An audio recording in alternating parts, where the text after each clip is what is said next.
when I started the Exodus, so I started in September, I'd been just short of 2 years sober after drinking problematically for like 15 plus years. Wow. Before then. I'd done other stuff as well, but it was mainly the drinking. I just couldn't quit.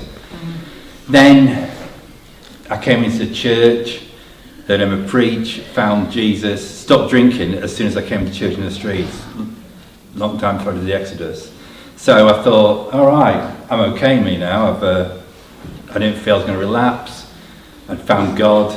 I knew that some people went through these recovery programs and found God that way, but I was thinking, well, I don't need that. I'm okay. I'm not a mess up like those other people. So I had a lot of pride in me, sort of thing. And I had a friend who also came to church who I'd known for 25 years called Zoe. And she did the very first Exodus here, which was last year, ended this time last year. And I saw an amazing transformation in her. She'd become who she was meant to be and not her circumstances. And I'd known her for half of her life. And to see someone change like that, someone in my age range, change so fundamentally, it was something I couldn't ignore. But I still thought, I'm not going to do it. I still thought I was all right. I had a job, a full-time job, so I thought, I can't do 3 days a week. That's not for me. And then shortly after that, I received what I would now call a blessing, but didn't think so at the time, in that I lost my job.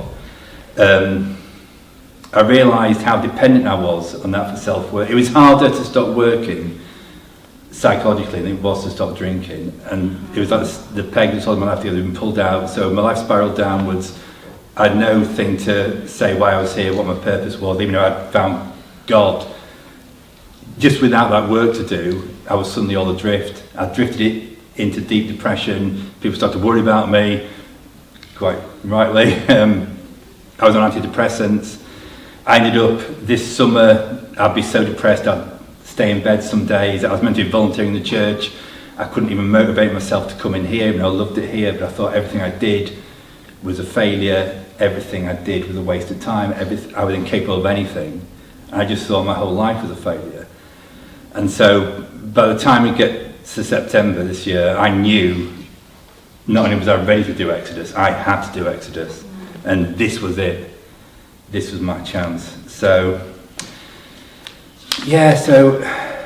I came in here for the interview, and during the interview, Mick said to me, we're going to ask you some questions, you can only say yes or no. You can't say but, and you can't tell the story. And the last three of these questions, to my recollection, were, do you love yourself? No. Do you hate yourself? Yes. Do you want to die? No. So yeah, that was me on a good day. So I came to Exodus, met my fellow Exodus. Everyone was really open and honest from the beginning. Everyone was up for it. Everyone was really committed to it. So I soon felt comfortable with people. I found out things about myself that I hadn't seen in like 50 years or my whole life. I realised that I isolated myself, I was withdrawn from people, I kept myself a bit of a mystery, I would maintain a distance, and I wondered why I didn't form many successful relationships.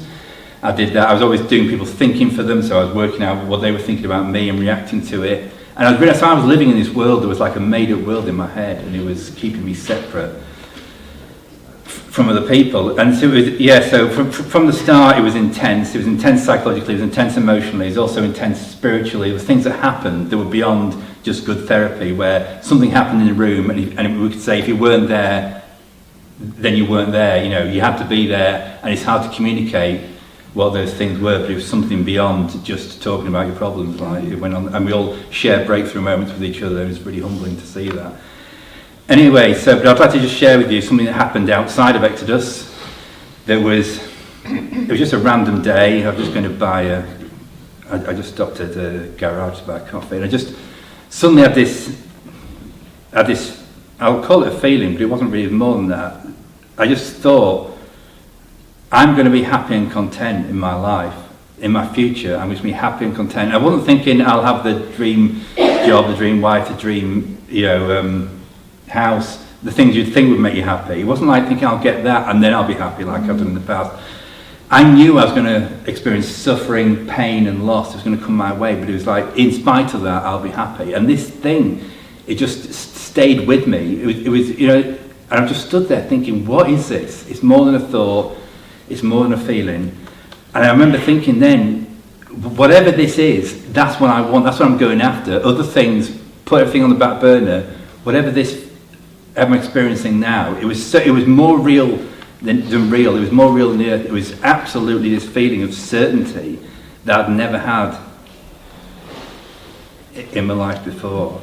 And so that really motivated me. And as I came back to ecstasy, it was tough. It was really difficult. I had really difficult moments. Other people had difficult moments at the start, the middle, the end. Towards the end of it, I was all over the place because life is tough, and you know I was still in that life.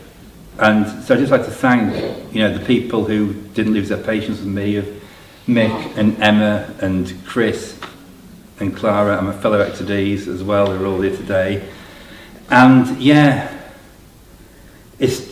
we're all at the new beginning now, yeah. and it's not like you click your fingers or you go to this thing and you fix it. It's giving you the tools to work on yourself constantly, because you go back into life, there's resentments, there's things going to happen, disappointments, you're going to get knocked back, you're going to get rejected, all these bad things are going to happen. It's just giving you the tools. Yeah.